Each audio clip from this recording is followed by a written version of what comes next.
La population béninoise est majoritairement jeune. 45% de personnes ont moins de 15 ans et la santé sexuelle et reproductive de cette couche préoccupe. Selon une enquête du ministère de la Santé réalisée en 2018, une fille sur 3 ne désire pas avoir d'enfant en étant très jeune. Mais elle n'utilise pas de méthode contraceptive non plus. Conséquence immédiate, des grossesses non désirées qui contraignent les jeunes à recourir aux services d'ISSR, droit en santé sexuelle et reproductive. Seulement, pesanteur sociale et stigmatisation aidant, ces jeunes se tournent vers des non-professionnels ou d'agents peu qualifiés. Bienvenue les avortements clandestins et leur lot de conséquences. Depuis 2016, plusieurs avancées majeures ont été enregistrées en matière de promotion des droits des femmes, des filles, des adolescents et jeunes.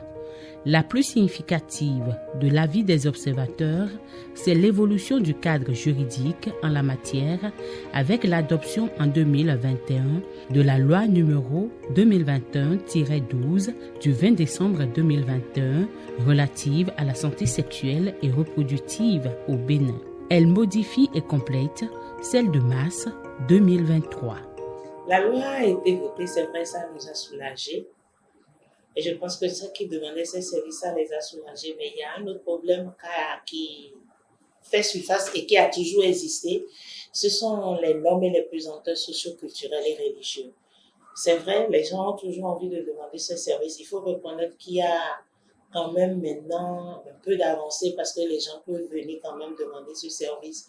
Mais il y a toujours cette peur de stigmatisation et ce poids par rapport aux normes sociaux et culturelles et religieux qui est toujours un frein. Donc nous avons encore beaucoup à faire parce que là, il faudrait déjà montrer aux gens que la loi existait. Ce n'est pas maintenant que le gouvernement l'a pris. Et si le gouvernement a essayé de faire évoluer cette loi, c'est parce que pour les cas qui sont enregistrés par rapport aux complications ou aux décès dus à ces avortements clandestins, on est à près de 1500 cas par an. C'est-à-dire que quand on prend un Boeing qui contient 200 personnes, il y a au moins 4 qui s'écrasent en une année. Au sein de la population béninoise, les opinions divergent. Les filles et les femmes doivent avoir accès au service d'avortement en cas de grossesse non désirée pour leur prise en charge. Les avortements clandestins ont beaucoup plus d'impact sur leur vie. Ça peut amener à la mort aussi. Donc je pense mieux que les avortements sécurisés vont plus les aider pour une bonne prise en charge et une meilleure prise en charge aussi. Les filles et les femmes continuent de se cacher pour demander les services d'avortement sécurisés et en raison des problèmes financiers ou elles ne veulent pas que les gens de l'environnement sachent qu'elles sont enceintes. L'avortement clandestin est une mauvaise chose parce que les personnes qui y exercent sont confrontées à des complications, voire même à la mort. Pour conseil, je leur dis d'aller vers les hôpitaux, vers des personnes non professionnelles pour se faire avorter, pour être sûr. Pour moi, les filles devraient avoir accès au service d'avortement sécurisé, car ça pourrait diminuer les morts subites, parce qu'elles aiment avorter clandestinement à cause des autres, à cause des jugements des autres. C'est là qui les amène à avorter clandestinement pour imposer leur mort. D'une part, parlant de l'avortement sécurisé, moi je trouve que ce n'est pas mal parce que les gens, en voulant avorter clandestinement, ils utilisent des méthodes traditionnelles si bien que ça leur coûte la vie.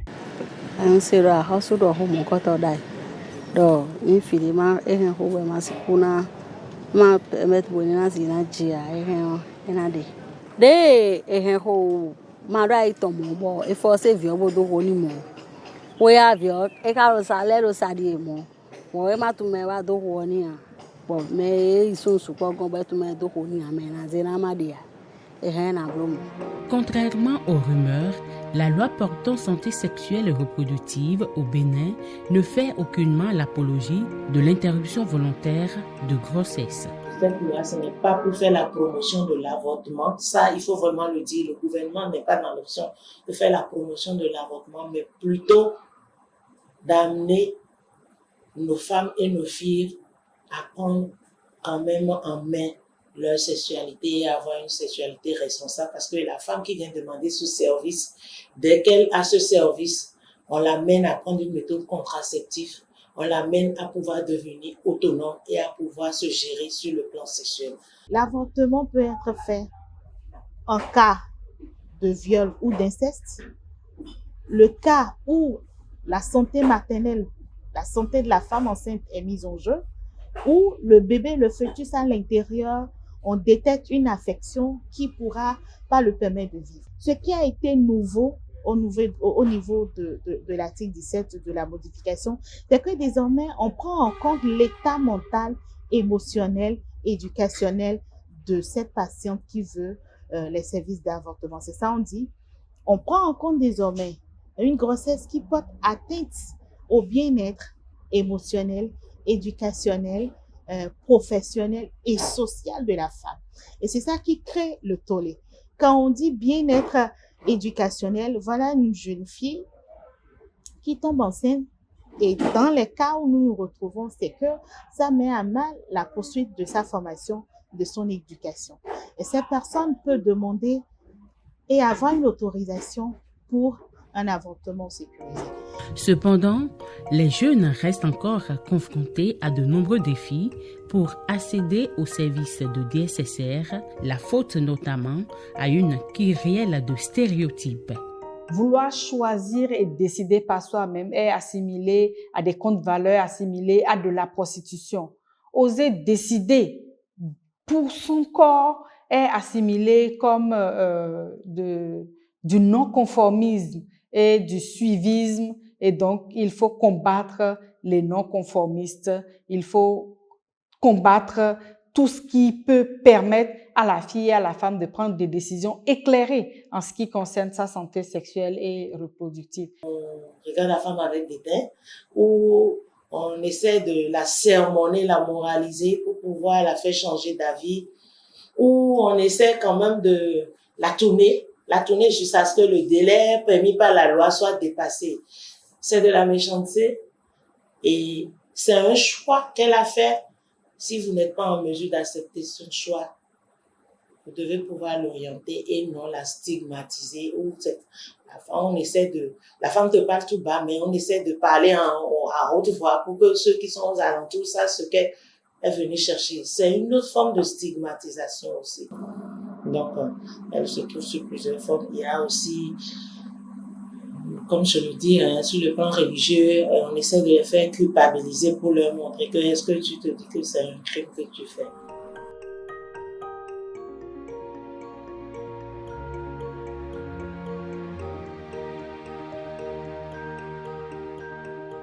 Juste après être sortie de l'école des sages-femmes, j'ai une jeune fille qui était venue demander le service que j'ai refoulé. Mais je dirais que c'est peut-être une punition divine ou pas, je ne sais pas. 2 semaines après, j'étais toujours de garde et cette jeune fille est venue, mais toute pâle. Et c'est la première fois, moi, j'ai vu une vulve qui verdissait. J'ai dû référer, mais elle est morte avant d'atteindre le centre de santé Ménontin. Et le deuxième qui l'avait pris est revenu nous dire qu'elle est décédée et que lui l'a déposée à la mort. Dans leur engagement, ces dames et les autres acteurs des DSSR doivent composer avec une autre difficulté majeure, les fausses informations, surtout dans les zones déshéritées. La situation des filles et des femmes dans ces contrées est déjà qu'elles n'ont pas accès à l'information, elles n'ont pas accès aux soins de santé en matière de santé sexuelle et reproductive. Elles n'ont pas le choix non plus de décider pour tout ce qui concerne leur santé sexuelle et reproductive. Les adolescentes ne peuvent pas décider quand elles ont envie de passer à la sexualité ou d'assurer une sexualité responsable. Les femmes ne peuvent pas décider quand elles ont envie d'avoir un enfant ou ne pas en avoir, avoir un rapport ou ne pas en avoir. Elles ne peuvent même pas lorsqu'elles le veulent, trouver le cadre de proximité pour obtenir des conseils, des orientations. Et donc, elles vivent une situation dans ce domaine qui est aussi précaire que la plupart de leurs droits. Dans les communautés rurales, les personnes n'ont pas forcément un accès aussi facile à l'information parce qu'il n'y a pas beaucoup d'opportunités comme les radios. Il n'y a pas beaucoup de médias qui couvrent en fait ces milieux-là. Il y a peut-être des radios communautaires, mais qui n'abordent pas forcément les questions liées au DSSR. Parce que la plupart du temps, je pense dans le milieu des médias, ce n'est pas forcément un sujet dont les gens débattent parce qu'il n'y a peut-être pas forcément beaucoup de spécialistes sur la question. Et donc, ça constitue vraiment un véritable défi parce que dans ces environnements, il n'y a que, par exemple, les radios communautaires qui peuvent passer les informations et aussi peut-être lorsque les femmes se réunissent, lorsque les femmes se regroupent dans des environnements où elles font leurs activités et tout. Mais on n'a pas forcément des programmes, des projets d'information qui couvrent en fait ces zones-là. Donc, c'est un véritable défi et actuellement, c'est vraiment un blocage. Par exemple, quand on prend la loi modificative de 2021, il y a beaucoup de personnes en communauté qui ne savent pas qu'il y a eu d'amélioration, qu'il y a eu de progrès par rapport aux dispositions légales qui entourent en fait les DSSR de façon générale et plus spécifiquement l'accès à l'avortement sécurisé. Il est donc urgent de sensibiliser davantage aux droits en santé sexuelle et reproductive, propose-t-on. Et le cadre juridique très évolué désormais en la matière au Bénin doit servir de bréviaire à cette fin. Notre véritable problème, c'est que nous ne facilitons pas la mise en application de ces lois. Tel que le dispositif est prévu pour le recours à l'avortement sécurisé, il reste inapplicable en milieu rural où vous n'avez même pas de centre de santé, où le gynécologue qui doit autoriser se trouve peut-être à des centaines de kilomètres, où il n'y a pas la discrétion, le dispositif de discrétion, de sécurité à proximité de ces populations. Donc, une chose, c'est d'avoir des lois, mais une autre chose, c'est de faciliter leur mise en application, c'est de faciliter aussi leur vulgarisation et leur contextualisation. Justement, au regard de la loi, les droits en santé sexuelle et reproductive sont inaliénables.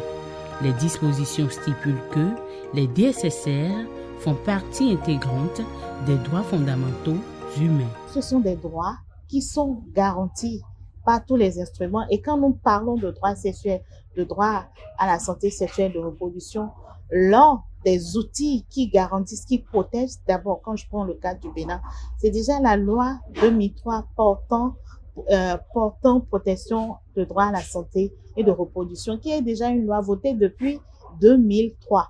Et ça a été modifié en 2021 en donnant plus, en mettant l'accent plus sur la question du bien-être mental des femmes. Ainsi, le prestataire ou l'agent de santé qui refuse d'offrir ces services peut se retrouver en conflit avec la loi. Mes valeurs personnelles n'ont pas à entraver la jouissance des droits d'une cliente. D'accord? Et donc, lorsque on se retrouve en porte-à-faux avec ses valeurs personnelles, ce qu'on peut faire, par exemple, c'est d'adresser la patiente à quelqu'un d'autre. Et la loi le permet, la loi le stipule très clairement. Lorsque vous ne voulez pas offrir le service, vous l'envoyez vers quelqu'un d'autre. Ce faisant, vous n'enfreignez pas vos valeurs personnelles, d'accord? Et dans le même temps, vous n'entravez pas la jouissance des droits de la cliente ou de la patiente non plus. Ça, c'est vraiment essentiel. Il faut qu'on amène les prestataires à pouvoir faire la part des choses entre leurs valeurs personnelles qu'ils n'ont pas à dicter aux patientes et leurs obligations professionnelles. Les centres agréés à qui on a donné l'agrément de pratiquer des soins d'avortement sécurisés, si ils ne remplissent pas leur contrat, ne font pas bien le travail, c'est-à-dire que vous avez un agrément pour pratiquer les soins d'avortement sécurisés, Et après, on se rend compte que chaque fois quand les filles viennent chez vous, les dames viennent chez vous, elles sont victimes de violences verbales, d'injures, de tout ce que vous voulez. L'autorité en charge du secteur prend des sanctions administratives, pas judiciaires, prend des sanctions administratives qui va du blâme, des suspensions jusqu'à vous retirer leur agrément. Pour ne pas en arriver là, la sensibilisation contre les multiples formes de stéréotypes en matière de DSSR reste le seul chemin, insiste-t-on. Des structures et organisations s'y investissent déjà. Certaines optent pour la sensibilisation de masse, d'autres pour une approche ciblée. Nafisat appartient à un consortium chargé de la mise en œuvre d'un programme en santé sexuelle et reproductive. Ce que nous faisons pour quand même faire accepter déjà le sujet, le fait que c'est important qu'on puisse enlever le tabou autour de la sexualité, c'est de diverses stratégies multi-acteurs. Il y a par exemple le fait qu'on aille vers les autorités locales pour leur expliquer le contexte, la situation, parce que il y a des jeunes qui meurent, parce qu'il y a des femmes qui meurent, et aussi le contexte légal. On arrive quand même à former ces acteurs-là, à les informer et à les former au fait que c'est indispensable de pouvoir investir dans l'accès aux services pour les femmes, pour les adolescents, pour les jeunes. Ça, c'est une stratégie. L'autre aussi, c'est de pouvoir mobiliser les leaders religieux, les leaders communautaires, les leaders traditionnels, parce que très souvent dans les communautés, c'est des gens qui ont beaucoup de pouvoir, c'est des gens qui sont très influents. Donc, c'est important pour pouvoir espérer un changement social, de passer par ces personnes-là. D'une organisation à une autre, les objectifs ne changent pas. Un travail de fond permet de vulgariser les services DSSR. Nous avons commencé par sensibiliser nos pères, les jeunes et adolescents de la commune. Et donc, aujourd'hui, nous sommes au moins capables d'aller vers nos jeunes, nos pères, pour leur apporter l'information que nous avons reçue depuis l'année dernière. Et il faut dire que ces informations-là ne sont pas acceptées par tous parce qu'il y a des stéréotypes. Par exemple, quand on prend le côté avortement sécurisé, là, il y a vraiment des problèmes. Les populations ne sont pas vraiment accessibles à cette information-là parce qu'elles se disent que avorter, c'est tuer un être humain. Ces efforts ne font pas perdre de vue l'autre entrave à l'éclosion des services de DSSR, la stigmatisation liée aux considérations religieuses. Mais les lignes semblent bouger de ce côté à entendre les acteurs. Ce que la loi autorise, nous sommes sous. Il s'agit cette fois-ci d'un avortement sécurisé, dans des conditions correctes, dans des conditions sécuritaires correctes pour la femme et l'enfant. Donc nous sommes d'accord, en tout cas, particulièrement moi, je suis d'accord et je suis impliqué. Il y a des assistants techniques, des sociales, il y a tout. Des gynécologues qui doivent statuer sur le cas avant d'interrompre la grossesse. Donc quand c'est comme ça, quand toutes les dispositions sont prises, et ce n'est pas un avortement fantaisie, ça n'en j'en veux plus, et puis donc nous sommes partie prenante. Si c'est pour la vie de la femme, par exemple, nous sommes partie prenante. Et pour mettre fin aux conséquences découlant des avortements clandestins, les jeunes demandeurs des services DSSR doivent être rassurés et mis en confiance. Le dialogue entre parents et enfants est préconisé. Aux yeux de l'imam, c'est la solution pour éviter de recourir à l'avortement clandestin. On doit être les frères et sœurs de nos enfants pour qu'il y ait une communication correcte. Et nous sommes toujours en train de réprimander, de crier dessus. On doit éduquer l'enfant de telle sorte qu'en revenant de l'école un jour, il puisse te dire « Ah, mon professeur m'a dit ceci aujourd'hui, m'a dit de venir à la maison. » Et la maman va lui donner des conseils. Il faut en arriver là. Il y a tout de même une évidence rappelée par les spécialistes de la santé. La nouvelle loi modificative sur la santé sexuelle et reproductive a largement contribué à la réduction des avortements clandestins. Mieux, le test a permis d'éviter bien d'autres dégâts sanitaires dans le rang des femmes, des filles et des adolescents et jeunes. Il y a beaucoup plus de facilité pour les femmes, d'accord, de se rapprocher d'une clinique, d'un cabinet, d'un établissement de santé public comme privé pour poser leurs problèmes. Ce faisant, en quoi est-ce que ça contribue inévitablement à réduire les avortements clandestins? De plusieurs façons. La première façon, c'est que quand la femme, elle consulte, elle est écoutée, elle est examinée, on lui pose une diagnostic de grossesse d'une part et un diagnostic de grossesse intra-utérine d'autre part. C'est déjà arrivé que des femmes aient pris de substances abortives, médicaments ou substances traditionnelles pour avorter, alors qu'en réalité, elles n'étaient même pas enceintes. Elles avaient simplement un retard des règles. D'accord? C'est déjà arrivé que des femmes aient pris des médicaments abortifs, dont je ne vais pas donner le nom, parce qu'elles étaient effectivement enceintes, mais elles ne se sont pas fait examiner, elles n'ont pas eu d'échographie. Conséquence, elles avaient une grossesse extra-utérine, mais elles ont pris dessus de médicaments abortifs. Et là, on les a récupérés ici de justesse au moment où la grossesse extra-utérine a éclaté et qu'elles faisaient leur hémorragie interne. Je ne sais pas si on se comprend. Donc, la toute première étape, la possibilité qui a été offerte aux femmes de pouvoir, visage découvert, se rapprocher d'un prestataire qualifié et pour dire « je suis enceinte, je ne veux pas garder », même si par la suite, elle n'a pas le service, cela contribue énormément à réduire les avortements clandestins et à réduire la mortalité, puisqu'elles ont un diagnostic très clair. Je ne sais pas si on se comprend. La deuxième chose, c'est que quand elles sont éligibles, je vous l'ai déjà dit, elles sont orientées vers des prestataires qualifiés ou elles bénéficient directement du service auprès du prestataire auprès de qui elles ont fait la consultation. Ce qui est sûr, elles sont moins enclines à aller recourir maintenant à quelqu'un qui n'est pas qualifié et avoir le service dans de très mauvaises conditions. La troisième chose que permet également cette loi, c'est que les autres besoins de santé sexuelle et reproductive de la femme sont systématiquement identifiés et comblés. D'accord? Donc, oui, il y a une nette avancée depuis le vote de la loi et je pense que d'ici là, on pourra avoir des statistiques pour être plus factuels dans les déclarations que nous faisons. Encore un peu d'effort pour venir à bout des stigmatisations et stéréotypes qui mènent la vie dure aux droits en santé sexuelle et reproductive au Bénin.